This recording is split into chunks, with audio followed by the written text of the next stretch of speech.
Libertad de prensa no es solo poder hablar de lo que uno quiere hablar. Es poder hacerlo sin represalias ni hostigamientos. ¿Cómo se vio en la pantalla pequeña, que ya no hay tan pequeñas, todo lo que ocurrió ayer? Pero en señal de contenidos, ¿cómo quedó la oposición? Y la gente, si bien las barras correístas, son barras bravas, aprovechadas, bien remuneradas, con toda la familia dentro del régimen, etcétera, etcétera, premiadas por la solidaridad, entre comillas. Bueno, ¿cómo apreciaste tú el evento fiscalizador o el evento más bien explicativo del señor vicepresidente de la República? ¿Cómo le fue al señor ingeniero Glass la presentación en el Parlamento? Muy buenos días. Buenos días, gracias Gonzalo por la invitación. Un gusto estar aquí a los tiempos en Radio Democracia. Y la vecindad también hay que saludar. Sí, claro, a Cristina, a Fernando y a Juan Carlos. Bueno, a mí me parece que lo de ayer muestra una decisión de Alianza País por proteger al vicepresidente Glass. Ese me parece a mí que fue, de alguna manera, el montaje que se armó, proteger políticamente al vicepresidente Glass y dar el mensaje de que él es un personaje que tiene la protección del movimiento, tiene la protección del expresidente Correa, y esto me parece lo más preocupante. Digamos, no hay una claridad, una posición política clara en el actual gobierno, en el actual presidente, frente al caso Glass. Y esto me parece a mí que es el resultado de una negociación cuyos resultados no son públicos, pero uno puede intuir que se produjo esta negociación en aquella reunión famosa entre Lenín Moreno y el expresidente Correa y todo su equipo de colaboradores íntimos, de cuya reunión salió una foto que ha sido muy comentada y muy analizada.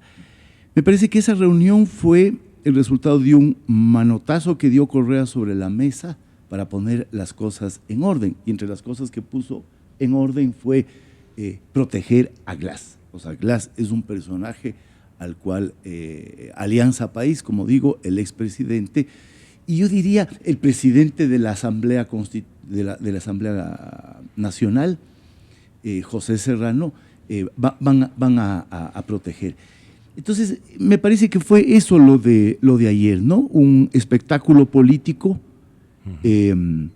Como decías tú en la introducción, ninguno de los temas que le interesa al país fue tratado. Tema de la corrupción, alrededor del cual baila la figura de Glass, siguen sin ser esclarecido, ¿no? El hecho de que el juicio al tío de Glass se haya declarado como un juicio reservado también muestra esta actitud. Entonces me parece que es un escenario es un asunto penoso, ¿no? De viveza criolla o una artimaña bastante bien lograda esta víspera, cuando se valieron de eso que dicen los quiteños: negar es padre y madre, ¿no? Negó todo vínculo con el tío.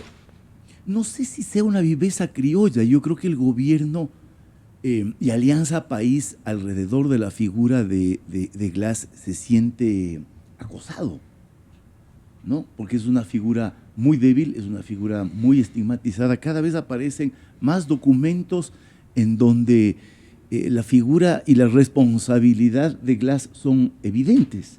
Entonces me parece que hay un intento por montar un cerco político alrededor de Glass, como digo, y eso fue lo que se escenificó ayer, ¿no? El resultado, además de un acuerdo previo entre el gobierno, Alianza País y este grupo de íntimos alrededor del presidente Correa. ¿No es mera coincidencia la plática con el alcalde de Quito y el alcalde de Guayaquil en el puerto principal? Creo que eso da otra señal. El alejamiento, digamos, o sea, yo no me meto en eso. Yo creo que el presidente, yo creo que el presidente Moreno tiene otro estilo, tiene otra actitud. Ese otro estilo y esa otra actitud van a contracorriente de lo que fue el correísmo y de lo que fue el estilo de conducción política de Correa. ¿No es cierto? Pero lo que vemos en este momento son señales muy contradictorias. Yo a ratos pienso que vemos la configuración de un gobierno que es parecido al primer gobierno de Correa, pero con los roles invertidos. ¿Qué es lo que teníamos en el primer gobierno de Correa? Teníamos un presidente duro que salía a polemizar, que salía a antagonizar, y teníamos un vicepresidente que jugaba al rol de bueno. Ahora tenemos una situación distinta. Tenemos un presidente que es Moreno, que hace el papel de bueno, el papel de figura política, que extiende la mano, que abre los diálogos, y tenemos un vicepresidente que juega a la política dura, a la política sucia, a la política de la confrontación. Pero el gesto es espontáneo de Moreno, porque así es, en cualquier escenario siempre ha sido así.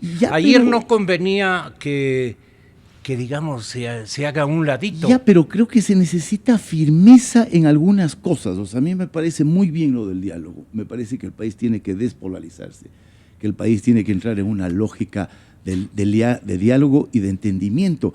Pero aquí hay una serie de temas políticos gruesos que están en juego.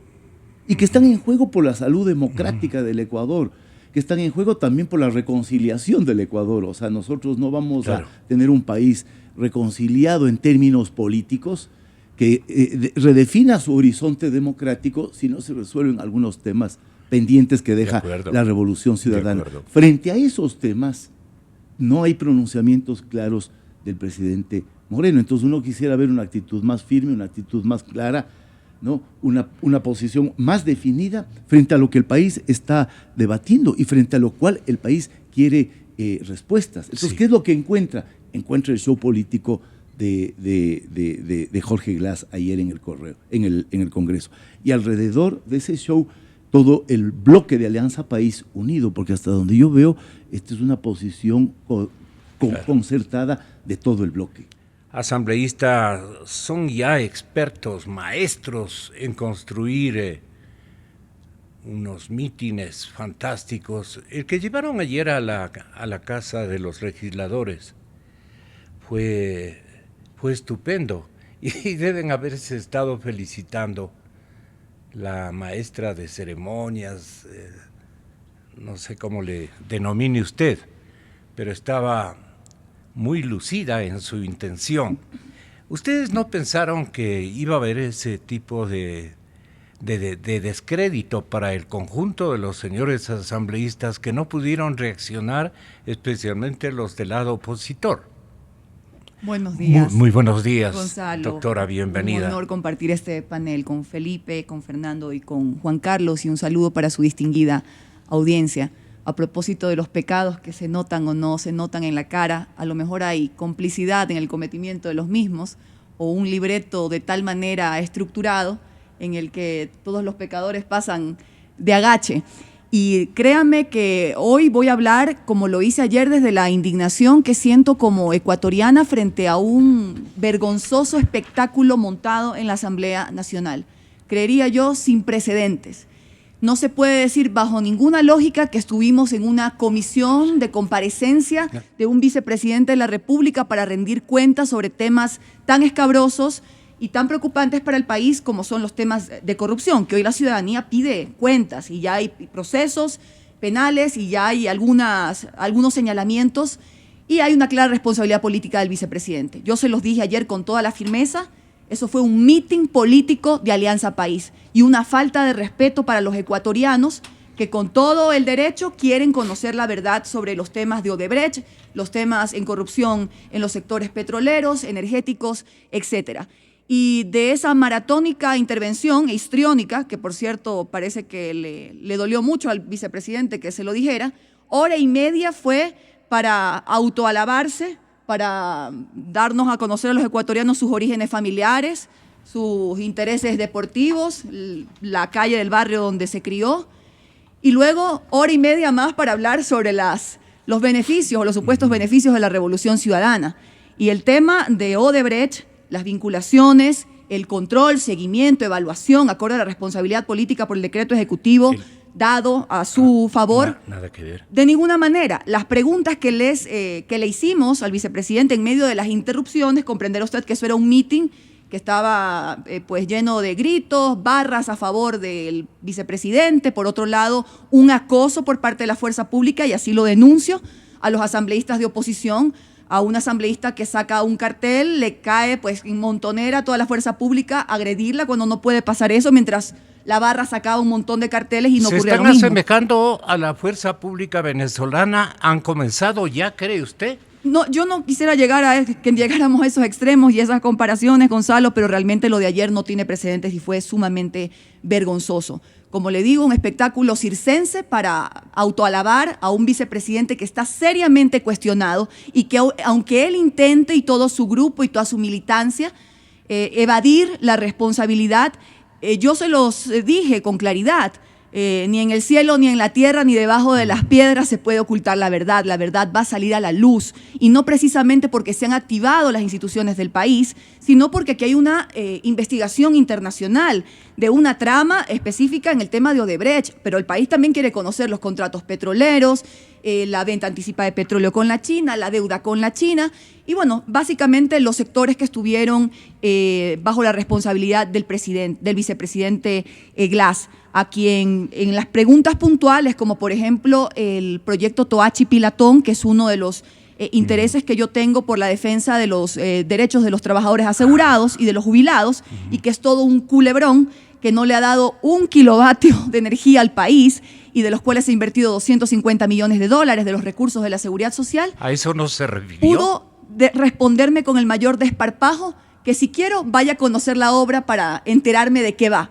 ¿Cómo se le ocurre que esa puede ser la respuesta seria de un vicepresidente que comparece frente a una Asamblea Nacional?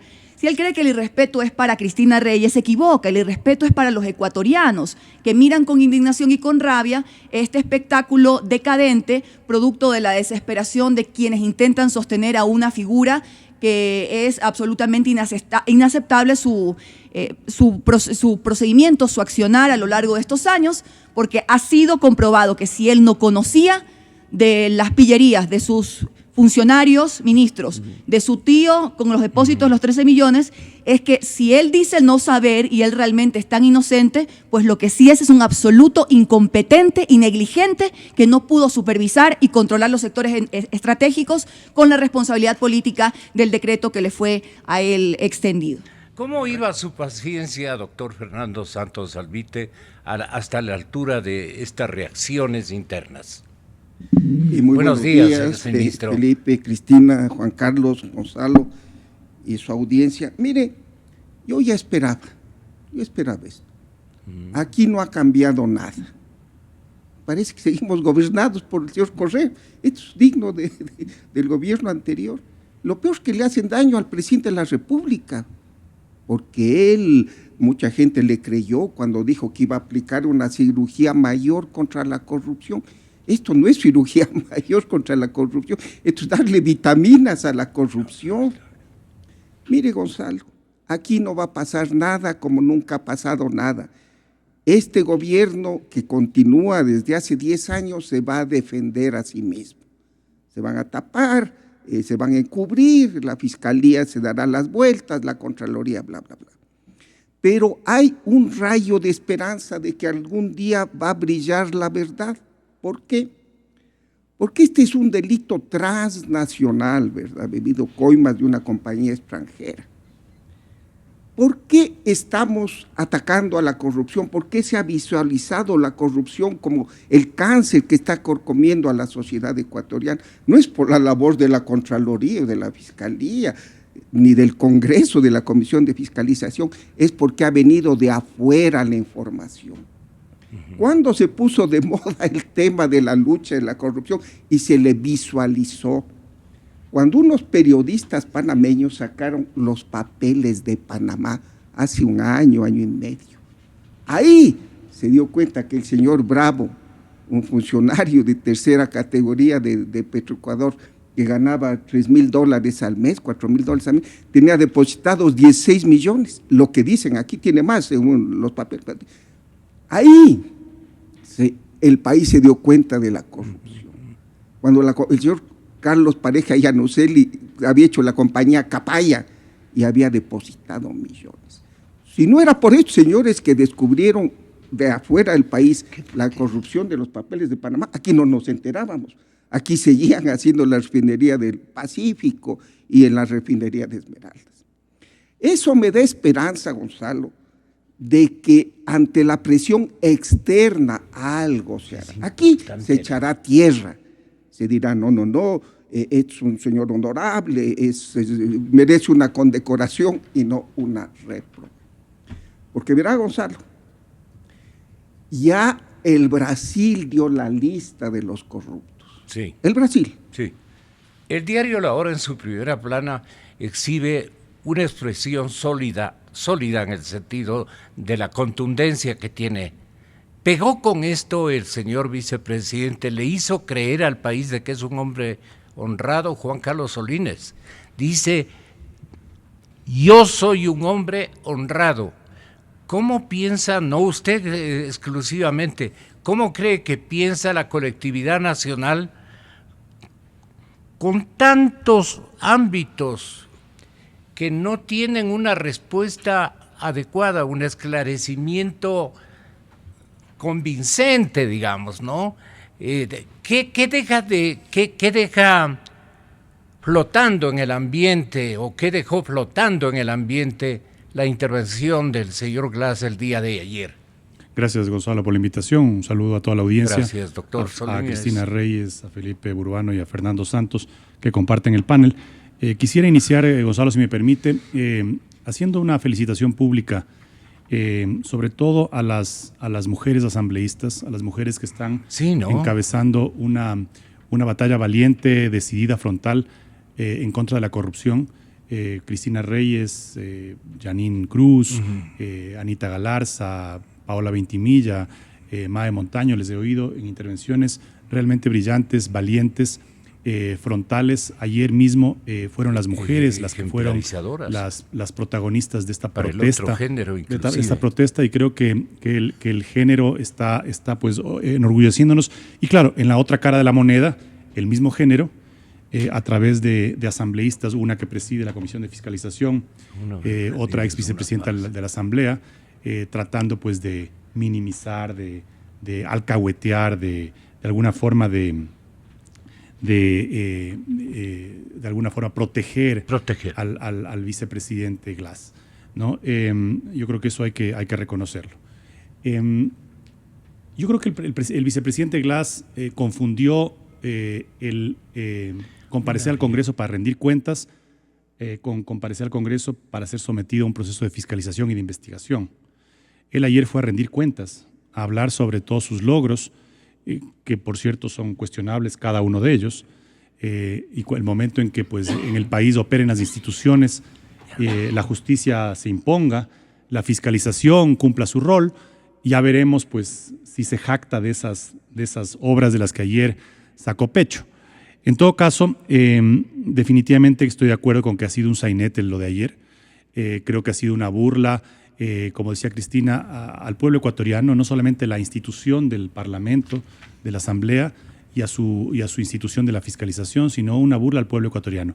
Usted preguntaba qué opino con respecto a la afirmación del vicepresidente Glass de que es un hombre honrado.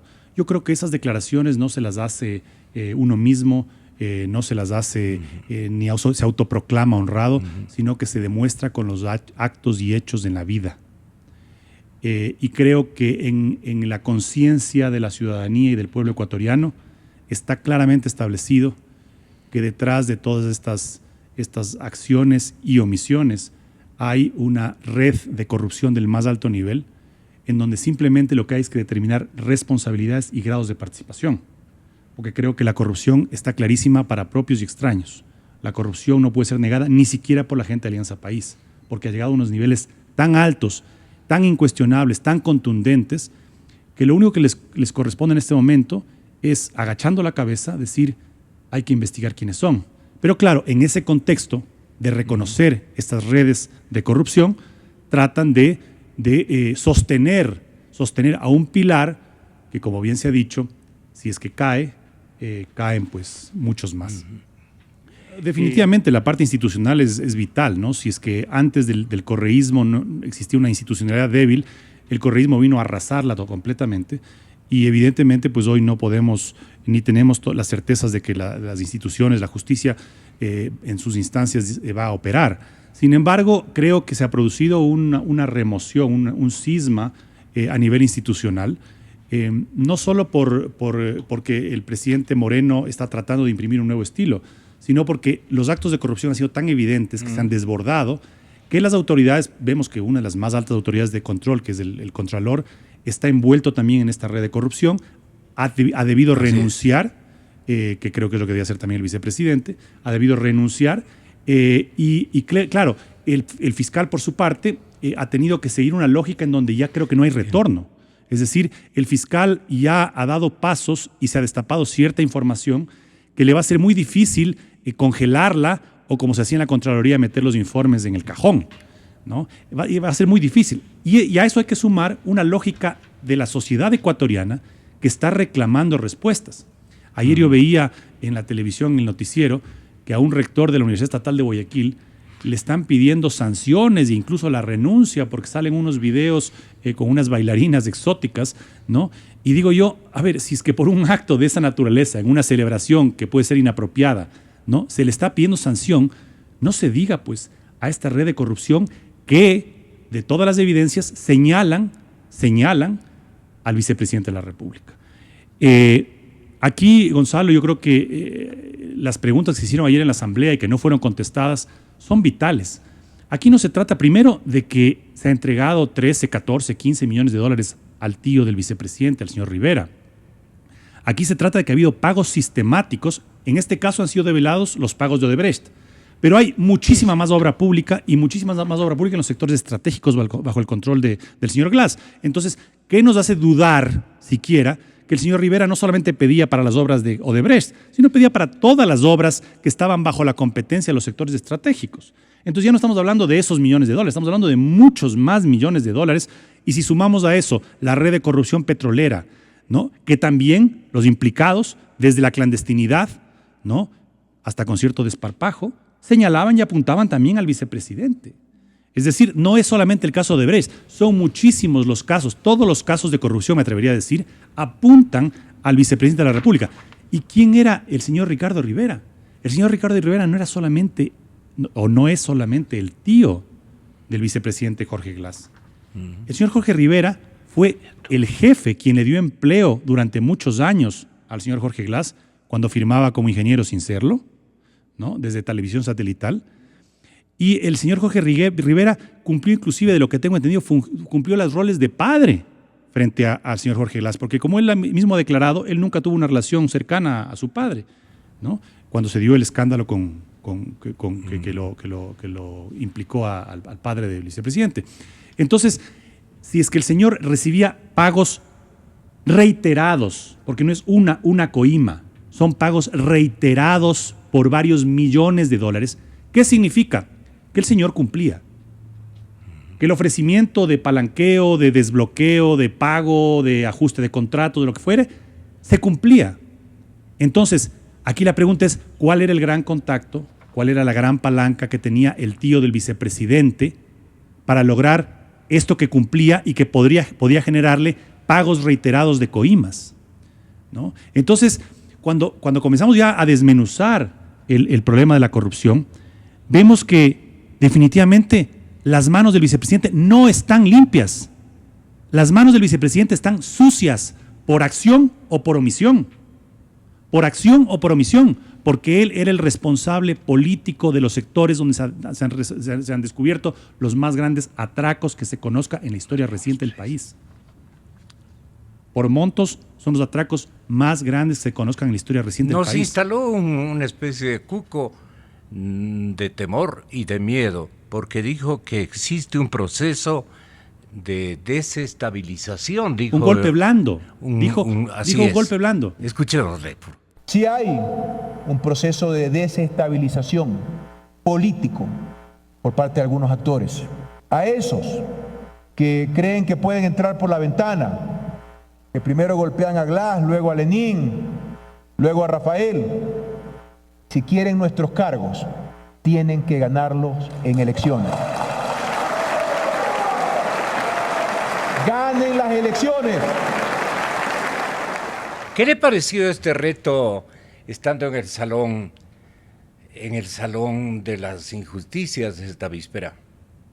Pues más allá de un ejercicio de paciencia, Gonzalo, creo que es un deber en estos momentos en los cuales ahí conversábamos aquí toda una trama, no solo una red de corrupción, sino también un secuestro de lo institucional que es lo que ha permitido que no se investigue, que no se procese, que no se sancione a tiempo. ¿Ayer secuestraron al Congreso? Ayer la institución, por supuesto, se los dije con todas sus letras, fue un meeting de Alianza País. No era, si ellos querían hacer su show político, lo hubieran podido hacer sin necesidad de tomarse el nombre de la Asamblea Nacional. De paso, debo decir que el presidente de la Asamblea Nacional no participó de este espectáculo. Tengo entendido que solo lo ha recibido. Pero bueno, ayer, como lo digo, el vicepresidente parecía como poseído por el espíritu belicoso del expresidente Correa, tratando de justificar todo el tiempo que él no sabía, que él no vio, que él no se enteró, y desconociendo lo que el decreto ejecutivo contempla en cuanto a su responsabilidad política de supervisar, de controlar, etcétera. Y también se lo dije con todas sus letras y con toda la valentía que me caracteriza y que le caracteriza a los ecuatorianos que quieren respuestas. Esto no es un golpe blando, esto no es una conspiración contra él, contra el gobierno. Esto es un deseo que parte de la ciudadanía, que viendo tantas injusticias hoy, jubilaciones impagas, una deuda en el IES que le he denunciado durante años, que se la desconoció y hoy en un informe se ratifica y la van a tener que pagar. Vemos pues una serie de problemas sociales que aún tiene el Ecuador, y nos enteramos luego de que estos malos funcionarios públicos, bajo la tutela del vicepresidente, su propio familiar, que según la instrucción fiscal recibía el 1% de cada contrato, solamente de Odebrecht, comparto con Juan Carlos, solamente de Odebrecht, y comparto con Fernando que nos hemos enterado no porque se activó a tiempo las instituciones en nuestro país, sino por una investigación de carácter internacional, si no aquí nunca hubiera pasado nada. Así que nuevamente me ratifico, la verdad saldrá a la luz tarde o temprano. Sí. Nosotros tenemos que hacer lo propio de tratar de rescatar la institucionalidad de la Asamblea Nacional y pedirle cuentas al vicepresidente. Un segundo episodio que buscaba atemorizar, digamos, a varios integrantes de la Asamblea de estos tiempos, era decirle, a mí que me rebusquen prácticamente, a mí que me investiguen, pero quiero que investiguen también, por 40 años dijo que le investiguen, pero también 40 años anteriores. Eso no le afecta o no estaba dirigido al Partido Social Cristiano, más bien a toda la partidocracia. Hay que investigar también los últimos 40 años, o fue una salida habilísima del señor vicepresidente de la República. Cristina es típico Reyes. De estos señores que se llaman revolucionarios confundir a la opinión pública para no concentrarse en el hecho que está cuestionado hoy seriamente. Y se les ha dicho, si han tenido 10 años con el secuestro de las instituciones, con una mayoría parlamentaria, han estado en el gobierno y durante 10 años no han investigado absolutamente nada y hoy quieren por poco, y le escuchaba a Ramiro García decir, investigar el ferrocarril de Eloy Alfaro.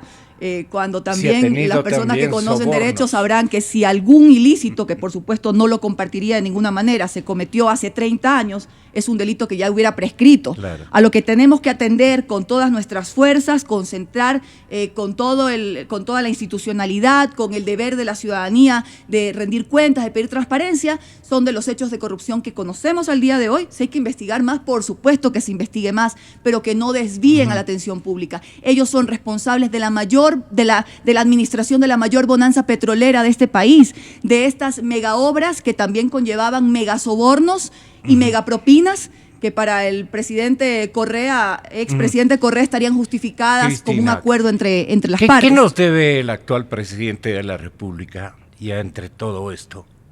¿Y qué oportunidad tuvo su líder, el señor abogado Jaime Nebot, en la plática de estas últimas horas de decirle o de aconsejarle otro andarivel más directo, más contundente, no sé? Nadie discute ni desmerece esta intención o buena intención que ha expresado el presidente Moreno de esa cirugía mayor a la corrupción, de abrir el diálogo hacia los diversos.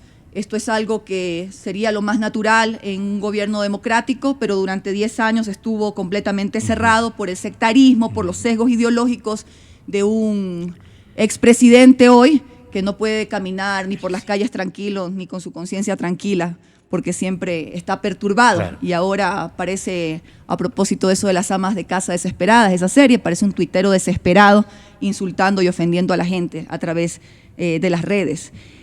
Pero en definitiva, yo le diría al presidente Moreno que necesitamos coherencia entre el discurso esperanzador de esa práctica, de liberarnos de la corrupción. Pero don Jaime Nebot dijo que era coherente el presidente Moreno. Y luego también yo le pediría que sin descuidar esta cruzada que ha emprendido la ciudadanía, sí, la opinión pública, exacto, los periodistas, las instituciones también. El Ecuador decente. El Ecuador decente por desenmascarar la corrupción y por sancionar a quienes han defraudado la confianza de los ecuatorianos, no olvidar que está pendiente aún una agenda política, económica, social.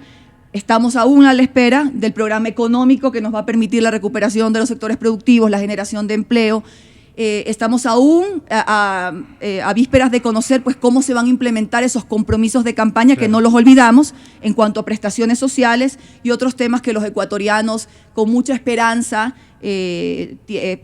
por eso votaron por quien hoy es el presidente. Así que yo diría no descuidar la cruzada contra la corrupción, pero también tenemos que tener firmeza para solicitar de inmediato que se implemente esa agenda económica y política que permita la recuperación del país. Reyes, nuestro afecto, muchas gracias por haber estado aquí. Gracias a ustedes.